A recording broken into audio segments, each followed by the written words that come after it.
أعوذ بالله من الشيطان الرجيم. بسم الله الرحمن الرحيم. يسبح لله ما في السماوات وما في الأرض الملك القدوس العزيز الحكيم. هو الذي بعث في الأميين رسولا منهم يتلو عليهم آياته ويزكيهم ويعلمهم الكتاب والحكمة وإن كانوا من قبل لفي ضلال مبين. وآخرين منهم لما يلحقوا بهم وهو العزيز الحكيم. ذلك فضل الله يؤتيه من يشاء والله ذو الفضل العظيم. مثل الذين حملوا التوراة ثم لم يحملوها كمثل الحمار يحمل أسفارا بئس مثل القوم الذين كذبوا بآيات الله والله لا يهدي القوم الظالمين.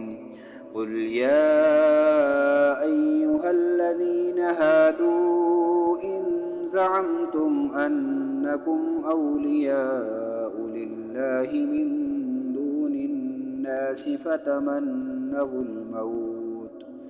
فتمنوا الموت إن كنتم صادقين ولا يتمنونه أبدا بما قدمت أيديهم والله عليم بالظالمين.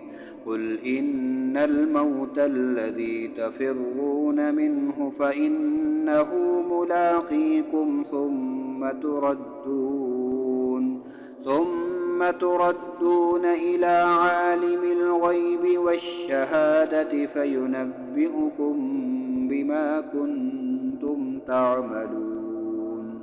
يا أيها الذين آمنوا إذا نودي للصلاة من يوم الجمعة فاسعوا إلى ذكر الله وذروا البيع ذلكم خير لكم إن كنتم تعلمون.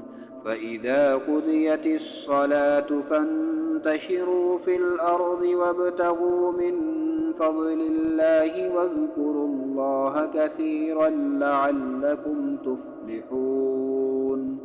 وإذا رأوا تجارة أو لهوا انفضوا إليها وتركوك قائما قل ما عند الله خير من اللهو ومن التجارة والله خير الرازقين.